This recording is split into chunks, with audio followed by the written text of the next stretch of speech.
very good evening to all of you. Really wonderful to see so many of you guys here tonight, present for the SIAS AGM.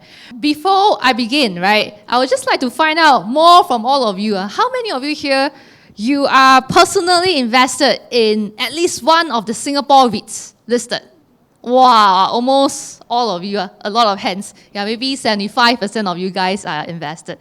Okay, so as you guys know, in the last few years, our Singapore REITs market have been going through a period of underperformance, correct? Yeah, so during that last few years, a lot of people, investors, they were quite disappointed with that performance. And especially those who were already holding on to some shares, some units of the REITs, they were also very fearful because you are scared that if the price comes down further, you will lose more in terms of your capital losses, correct? Yeah, so are there any one of you here, you also felt that same way? You felt disappointed, you felt fearful during that last few years of market crash?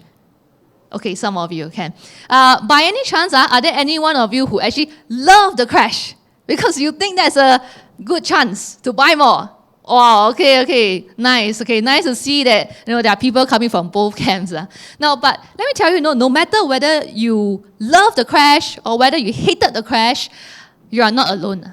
Okay, so we have been through quite a ride. Investors have been through quite a journey in the REITs market in the last couple of years. But now we are finally starting to see, right, the tide turning. So initially we had the increases in interest rates, and that has squeezed the valuations of the properties, the distributions to investors, but now we are starting to see the tide turning. So today my topic is from REITs to returns. What's next for Singapore REITs? Because we are entering a very interesting phase.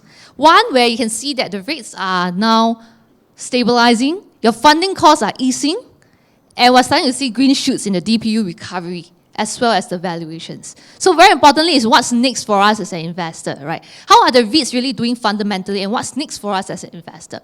I believe that our REITs market in Singapore is finally starting to show more clarity. Am I right to say that?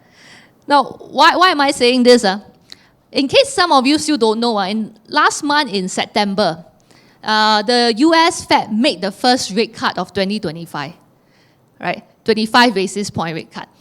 But that is not the end, right? Moving forward till the end of the year, it is forecasted that we will still see another 2 more rate cuts. And that will bring the Fed funds rate down to the point 3.5 to 3.75% region. So right now it's between 4 to 4.25% region. Okay, so that's about a 50 basis point decrease. So that's what's happening in the US. And it's not just only in the US, but in Singapore, interest rates are also coming down very fast. Now take a look. We started this year in January with a 3-month SORA of 3.034%. But come this month in October, it has declined to 1.453%. Okay, so within just a span of 9-10 months, it has dropped by about half already. So that's how fast the interest rates have been declining. Right, in case you don't realize what is happening right now. You only hear about interest rate cut, but you don't really see the numbers for yourself. And this is precisely good news that we want to hear for our REITs. Because when your interest rate cut, then they can refinance at cheaper rates, so it will lower your borrowing costs, right? So if you understand the financial numbers, you'll know that your borrowing cost, if it's smaller, if it's lowered, the impact will trigger down to your bottom line, the profits, right, to your distributable income. So it will have a positive impact on the distributable income, and therefore a positive impact on the dividends to investors. So as investors, would you like this? Yes? You like this, right? Yeah, I see some people nodding on head. So does this make sense to you, the flow, right? Yeah, so that's why if you don't notice by now, actually, recently there have been more and more interest in Singapore REITs. And I know this because I have been doing workshops on REITs every few months. So whenever I speak to the participants in person, some of them tell me, recently they have been paying more attention to REITs because of the changing interest rate environment. So there has really been more interest recently. Now, but that's not all, Well, yes, that's one of the reasons why REITs are attractive, but that is not all. Now, I give you another reason why REITs, our Singapore REITs can be attractive, is this. The fears of potential recession. People are very scared that a recession will come, correct? Yeah, as well as, right now, got all those ongoing trade war, tariffs. So with this kind of condition, actually REITs are rather attractive. Now, I explain to you why. So the US unemployment rate, as you can see on this chart over here, it has actually been holding up at the higher levels in recent months, which is this region where it's circled. So you can see it's at that level, holding up. Now, and what happens when unemployment rate goes up? When unemployment rate goes up, when the labor market is slowing down, when people are less confident about your short-term income, do you think they will spend more money or they will spend less money? Spend more or spend less? Less, right? Yeah, because you are not confident whether you got income, right? So you want to cut down, you want to save first. So people will spend less. And when you spend less, when consumers spend less, it can result in a spiral effect to weaken the economic activity. And that's a lot of times what happens during that push the economy into a recession as well, when there is weaker economic activity in general. Okay? Now, and you know, when you talk about recession, a lot of people like to ask me this question, especially now that we are nearing the end of 2025, right? People ask me, hey, what's your outlook for 2026? Do you think a recession will come or not? Or when you think the next recession will come? What do you think my answer to them is? You think I will tell them yes or no? I will tell them I don't know. I also don't know when the next recession is going to come. Honestly, it's anyone's guess. No, even the top economies in the world, they also cannot get it right.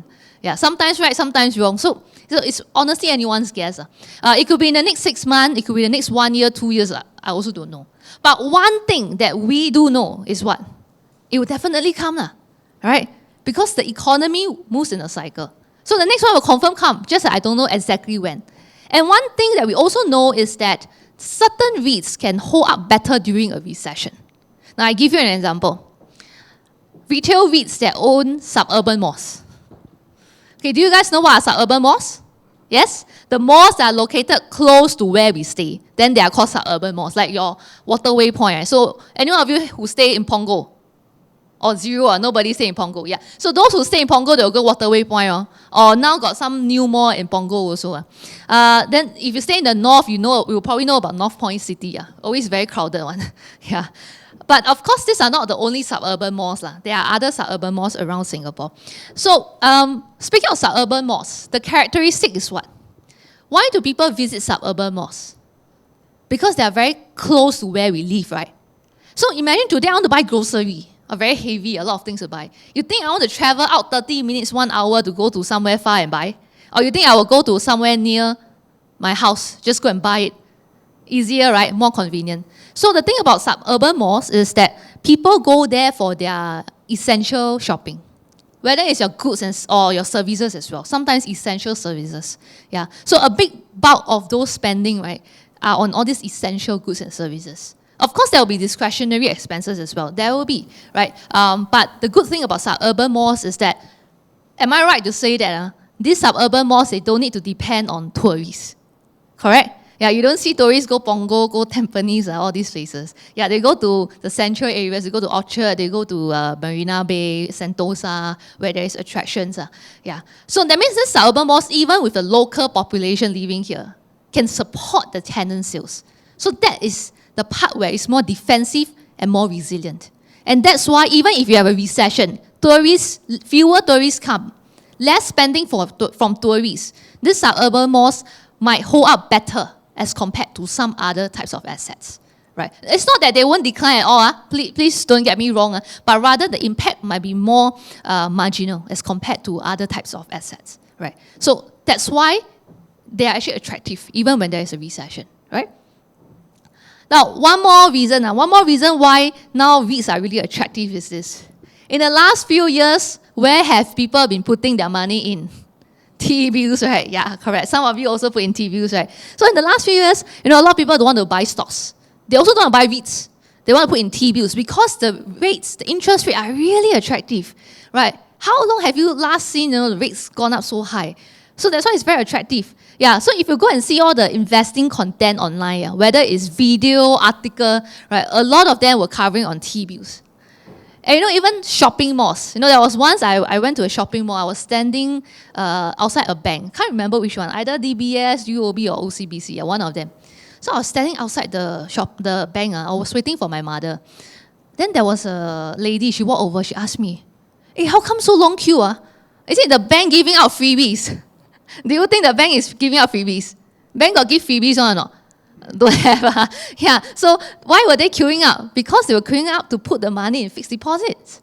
So that's why in the last few years, you see a very long queue at banks, right? They were queuing up to put money in fixed deposit, not because the bank give freebies. So I told the lady, it's not freebie, it's they queue up, put money on fixed deposit. Because fixed deposit also were getting higher interest rates.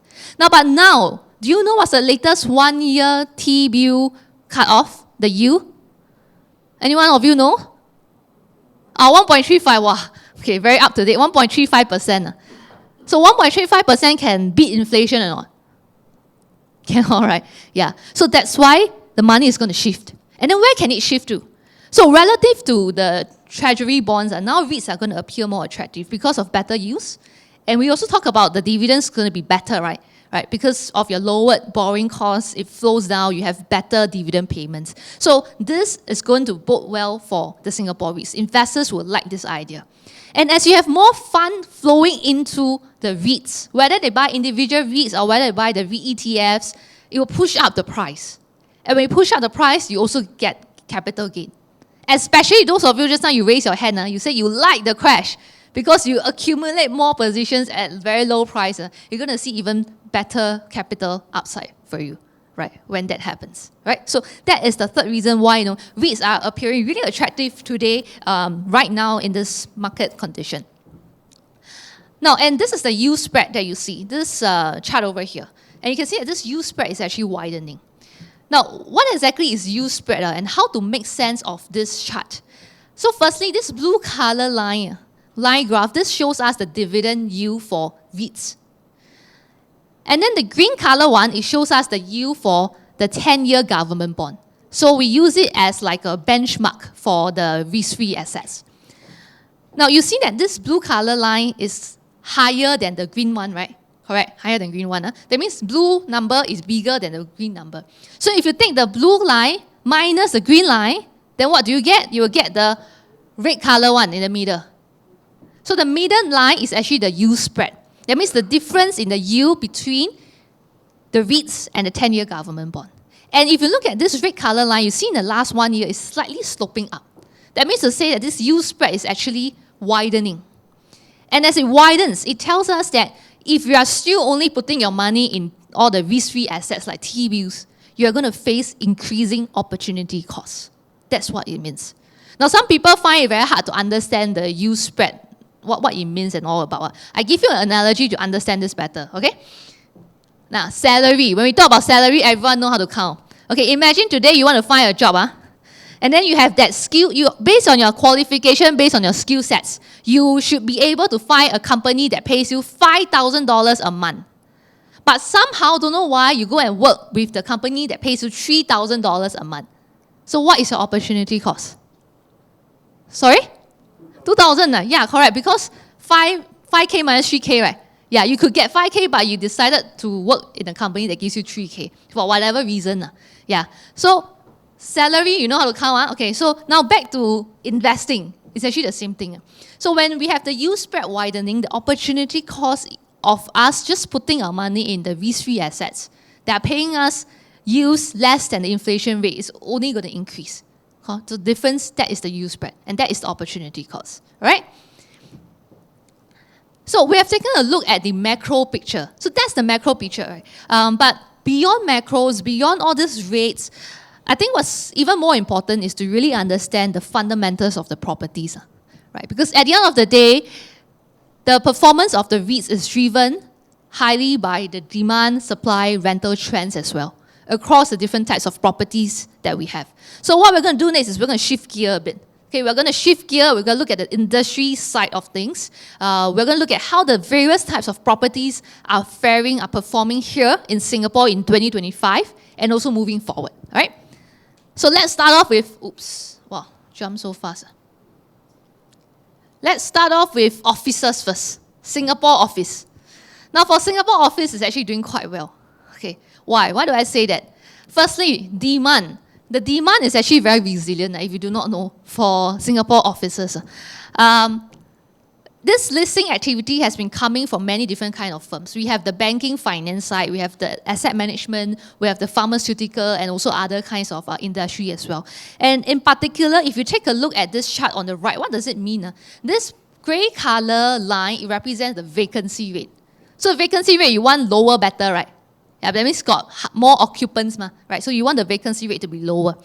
So you can see that in the last 2 quarters, there is some slight dip in the vacancy rate, but by and large, it's hovering within a certain consistent range, right? And it's not overly high.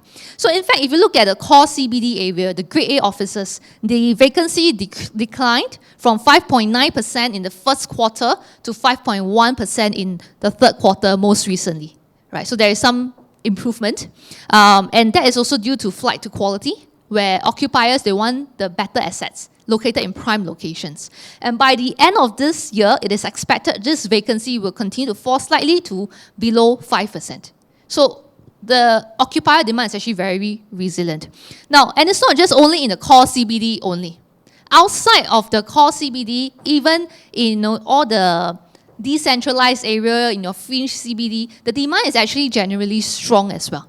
And that has been led by Paya Lebar Green, where if you have seen the news, you probably know Visa actually absorbed the remaining space.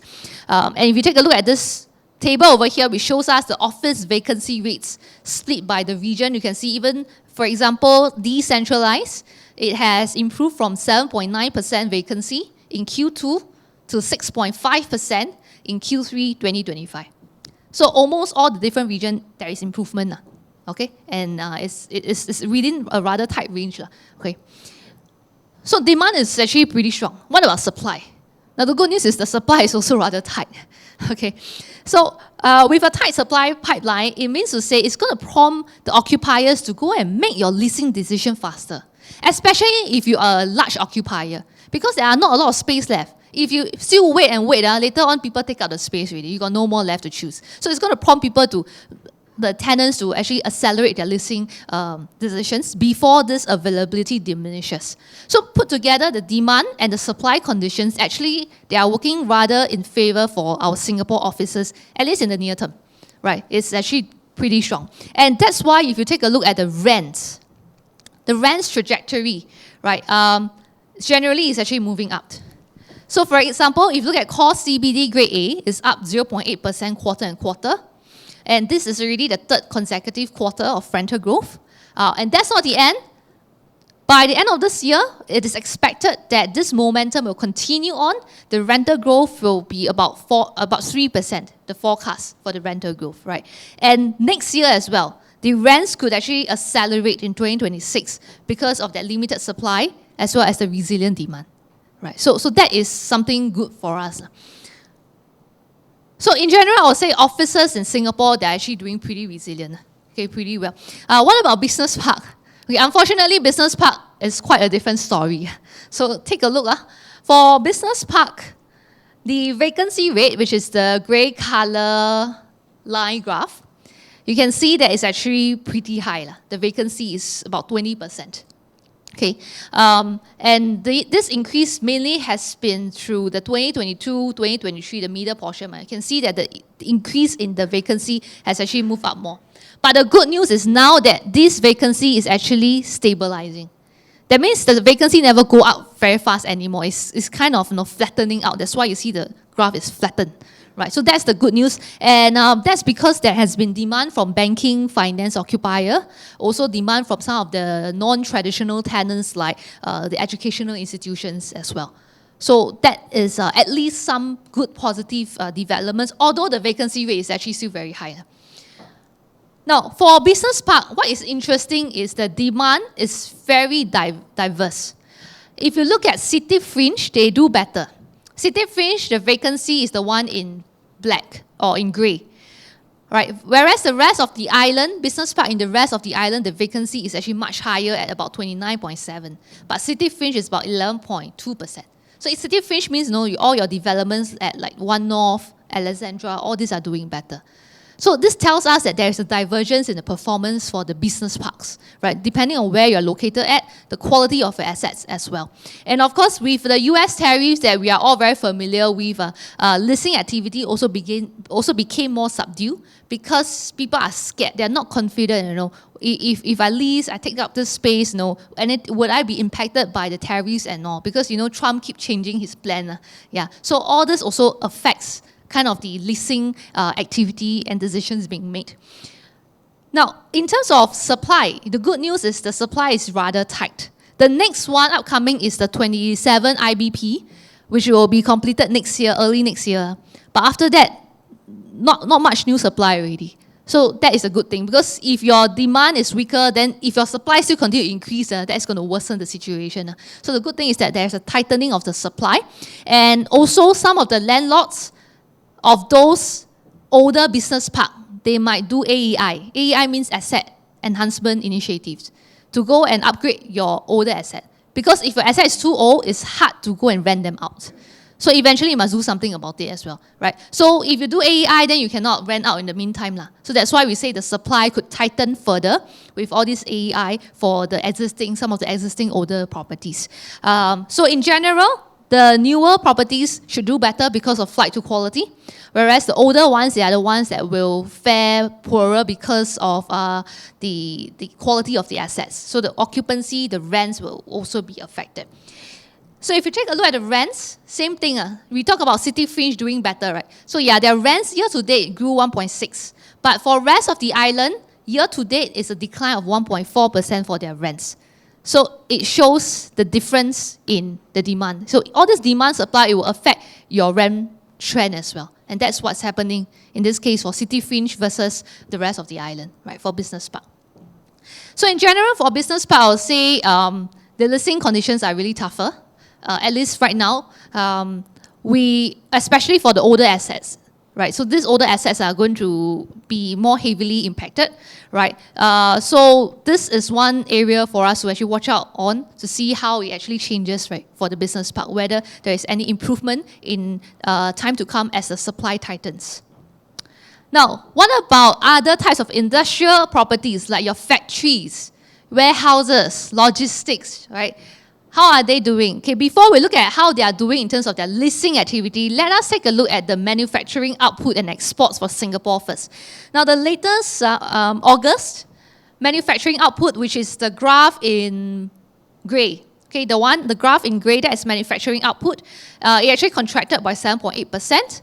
Exports, which is the one in yellow, it also fell, but that is very due to the newly implemented tariffs, as well as the front-loading activity effect, which has diminished. Okay, so this have affected the manufacturing output and the exports. Now, but in terms of PMI, it actually edged back into expansion. So PMI are all the green color bars, those are PMI. Yeah, so it edged back into expansion in the last month, September 2025. And electronic sector is one bright spot because of AI. So what about the leasing activity? So in terms of leasing activity, the good thing is we are here in Singapore. So Singapore is considered a rather safe haven because of our status. So for warehouse, the demand actually increased coming from third-party logistics. Third-party logistics means like your FedEx, your Ninja van, all those are third-party logistics.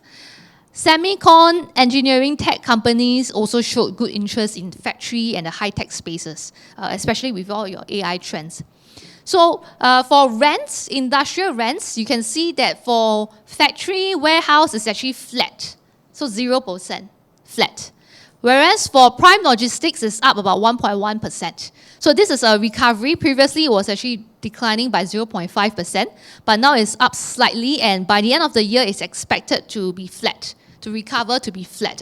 So in terms of prime logistics, there is some improvement in their occupancy rate, up to 93.6% from the 92.1% previously. So there's some improvement in that. In terms of supply, the pipeline for supply, I would say it's a moderate supply. Although there are new supply, but actually a lot of this new supply are already pre-committed or pre-leased. Right? So that is not a big problem if they are already pre-committed and pre-leased. Right, so that's for industrials. And finally, the last one that I want to cover about is retail. Okay, so retail, how have we all been spending in Singapore? Now, if you take a look at the retail sales index, which is the one in grey, that's the retail sales index. But this one only shows until Q2, unfortunately. My graph don't have the Q3 yet. Because the full Q3 data is not in yet. So for July, August, there is some rebound, up about 3%. And this is actually good because previously it was a decline in the previous quarter. So that means to say people are starting to spend a bit more, okay? And that is good. Tourism, what about tourism? Visitor arrivals for July, August, the latest result, there is some growth. So tourism is still continuing to see some growth, although of course the growth now is actually slowing down as compared to when we first stopped the lockdown. Now, if you have read the news, you probably know that some of the very famous brands have exited Singapore market, right? They closed down their shop, all of their shops. Like for example, your Prive, maybe some of you eat there before, okay, or Cathay Cineplex, watch movie before. So some of these brands have actually exited. But even though some of these big brands well-known brands have exited, leasing activity is rather robust. So they have been actively been taken up because there are many other retail brands who want to take up this space as well. For example, Chinese brands. Now, these days you go to shopping mall, do you realize there are a lot more Chinese brands? Yeah, I see a very huge nodding here. Yeah, and these Chinese brands are no longer just stuck in F&B. Initially, when we see Chinese brand, it's F&B. Your Chagi, then you got some Yunnan Cai, Hunan Cai and all that. But now, fashion, beauty, health, they're all coming in also. So this retail brand, there's actually a lot of interest in terms of leasing of the retail space here in Singapore. And tourism has been recovering also because we have a lot of activities, like your F1 and your concerts.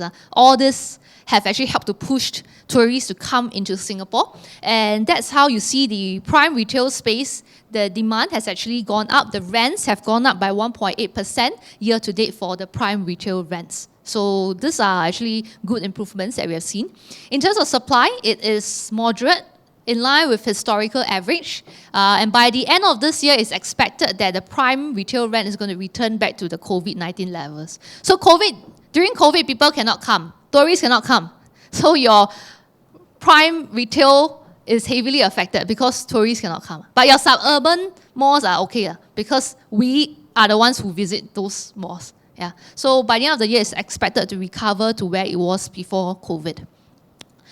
So that's the industry dynamics, all right, that we have covered for generally the various types of assets, properties that we have here in Singapore.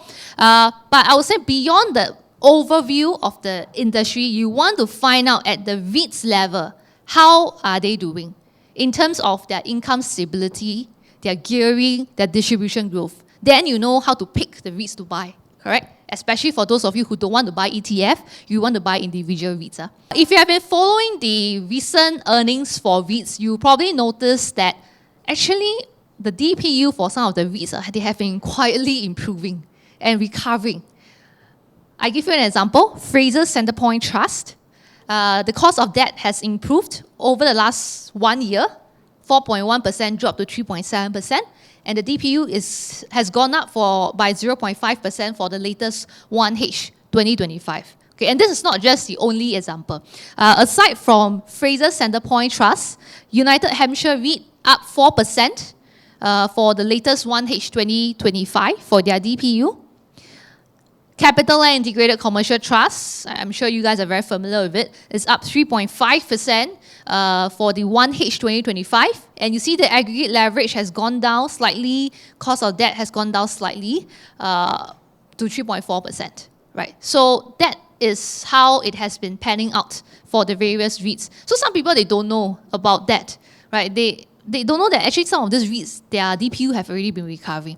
But in the first place for this to happen, so yes, we need the rates to come down. But not just only the rates to come down. The operationally wise, the REIT must still be doing well, right? If your REIT is still doing well, together with a decline in interest rate, then you can see this kind of improvement in DPU. If your rates come down, but the REIT's operational performance also come down, then it will net off already. Then you won't see this kind of improvement. So fundamentals of the individual REITs are also very important when it comes to selecting them to buy. Now, on the technical analysis side of things, if I use the CLR ETF, Lion Philippe S-REIT ETF as a benchmark for the Singapore REITs market, you can see that in the last 1 quarter, we actually saw a very good rebound, right? Since Q2. Now, in the short term, we are actually on an uptrend, short-term uptrend, with the higher highs and the higher lows.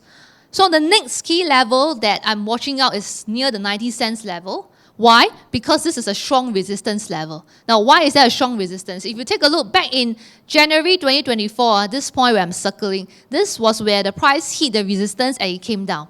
And then in September 2024, it hit the resistance once more and it actually came down, right? So this time round, if this rally momentum continues and if it hits this resistance, will it be able to break through or not?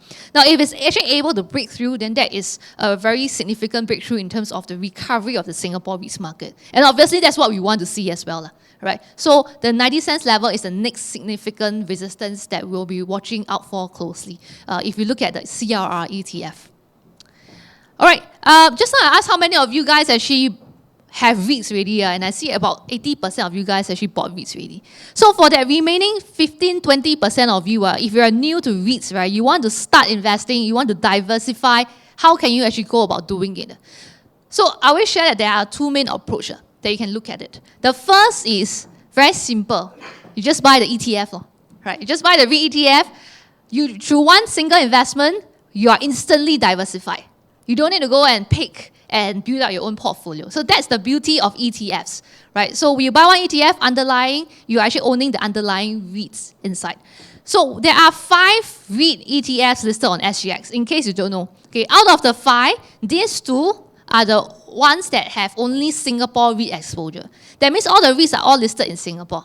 For the other 3 REIT ETFs listed on SGX, they have REITs from Hong Kong, from Australia, and so on. So I give you an example, Lion Philippe, fund size about 600 over million. So these are the top 5 holdings right now when I took the screenshot. So this one I think is as of either August or September data. Okay, so that is how it would be like, okay, for REIT ETF. Now, with the renewed interest in S-REITs, we have seen an increase in the AUM for REIT ETFs. So this blue color line is that AUM. So you can see it's sloping up. So it's driven by 2 factors. One, fund inflow. That means money has been coming in. Secondly, asset appreciation. The underlying asset is growing. Now, for fund inflow, which is denoted by all these green color bars, you can see that in the last 12 months, generally, there is a net inflow. Especially in the last 3 months, July, August, September, there has been more inflow, higher inflow in the last 3 months. So that has been driving the recent recovery, the price action that you see for our Singapore REITs market. Now, if you don't want to buy REIT ETF, you be your own REIT ETF, or rather your own ETF manager.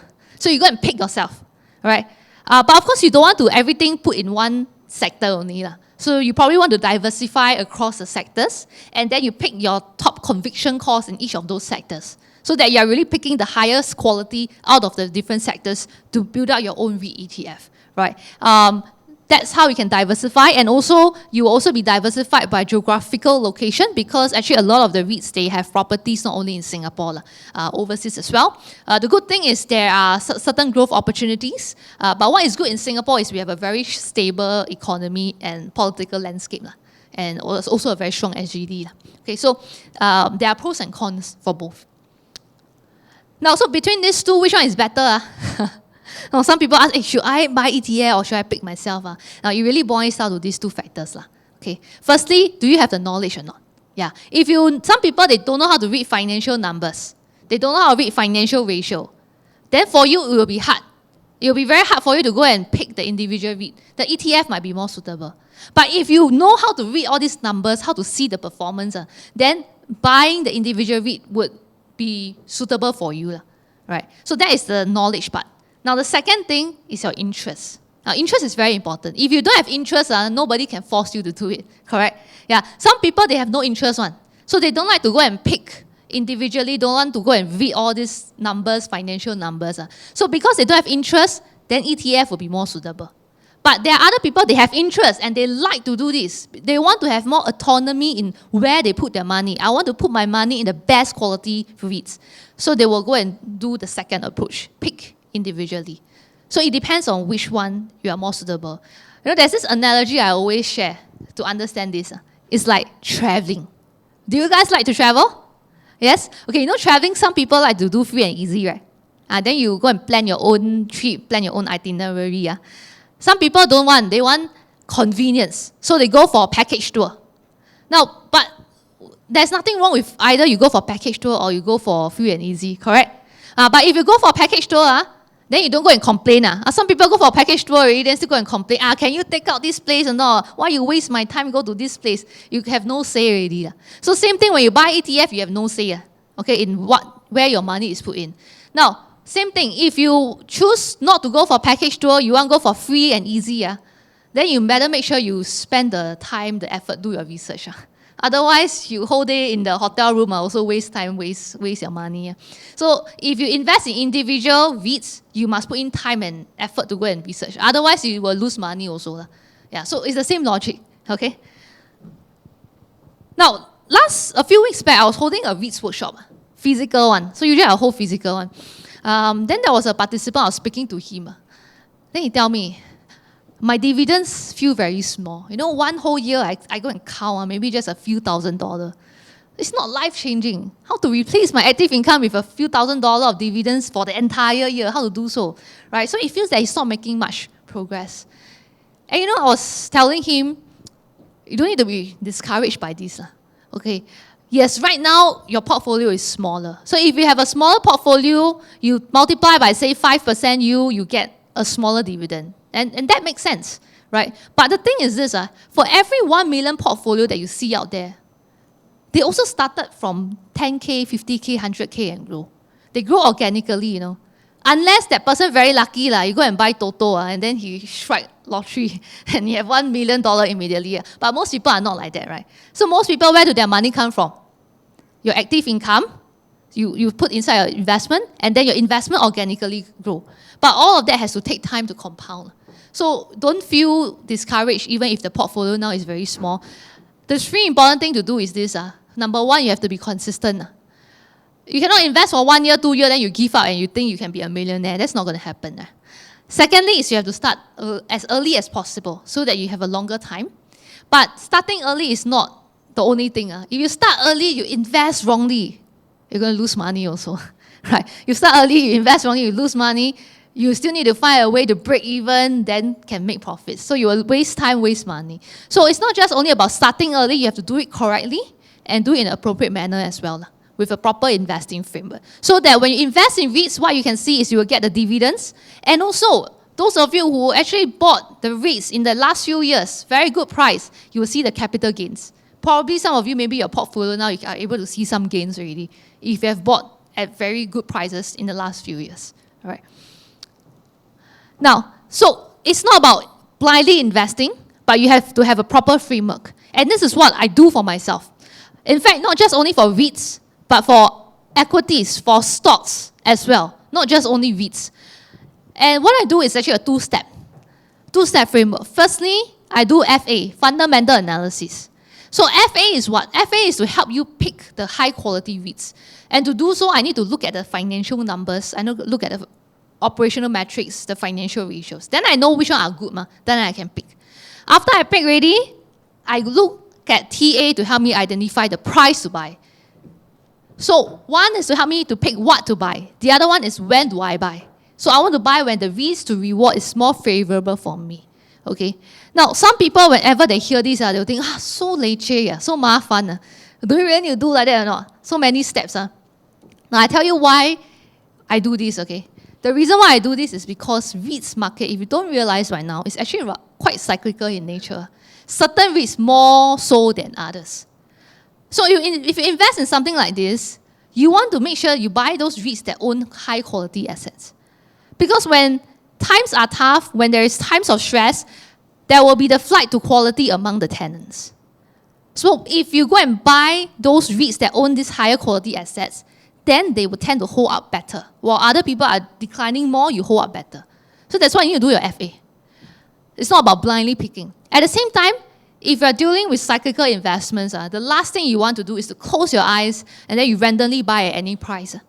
Because if you do that, you may not be so lucky. You might end up buying at the top, and you go through the drawdowns for a cycle. And it's not going to help you then, right? So that's why you have to be very selective with the price that you pay at, right?